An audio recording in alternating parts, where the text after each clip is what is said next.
My name is Dr. Prateek Harne. I am the Advanced Endoscopy Fellow over at Allegheny Health Network in Pittsburgh. My co-authors are Dr. Vaishali Harne, who is a pediatric gastroenterology fellow over at University of Texas and Health Science Center in Houston. Dr. Asad Rehman, who's an obesity fellow over at UT San Antonio. Dr. Madhav Desai, who is a practicing gastroenterologist over in Florida, who was previously an advanced endoscopy fellow again at UT Houston. And Dr. Neerav Tosani, who is the director of advanced endoscopy over at UT Houston, University of Texas and Health Science Center. The title of our study was First Step to Environmentally Sustainable Endoscopy Practice, prospective study of minimizing multiple device use during screening colonoscopy at a large tertiary healthcare center.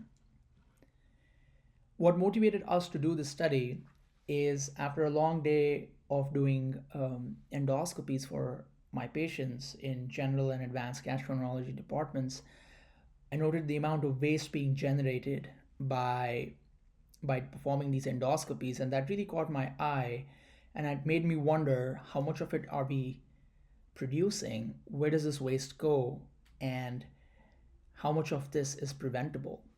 It was of no surprise to me that when I found that healthcare sector alone generates about 8% of greenhouse emissions in the United States, of which GI endoscopy is the third largest contributor, which prompted me to do a quality initiative study with my co-authors in order to see where can we improve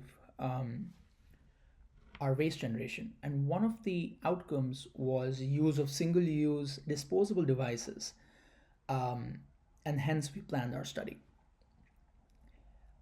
Our outcome was primarily based on our quality initiative. Our initiative included that we discussed green endoscopy initiatives set out by the North American and the European societies in an open-ended forum discussing appropriate patient selection, strong adherence to endoscopy guidelines for resection of polyps, and preventing excessive use of single-use instruments whenever it was applicable.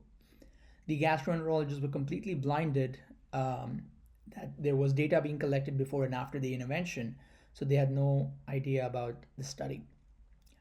What we found was after our intervention, the use of just one tool over multiple tools increased for performing polypectomies during colonoscopies.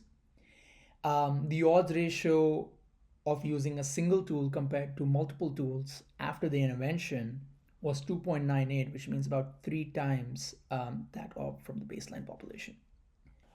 What are the next steps? Well, further long-term studies are needed to ensure that reduction of tool usage during polypectomies does not lead to detrimental outcomes such as incomplete resections or development of interval cancers. And more sustainable steps need to be taken in this area so that we do not contribute so much towards the greenhouse emissions. In conclusion, we conducted this prospective quality intervention and found that there was a significant change in practice patterns favoring the use of single over multiple instruments for polypectomies during screening colonoscopies after an environmentally conscious intervention. This was a low-cost, environmentally sustainable intervention which can be applied readily to all practices in the community for our gastroenterologists to reduce endoscopy waste. I thank all the participating authors, the editorial team, the entire team of Endoscopy Journal, and most of all, our patients. Thank you.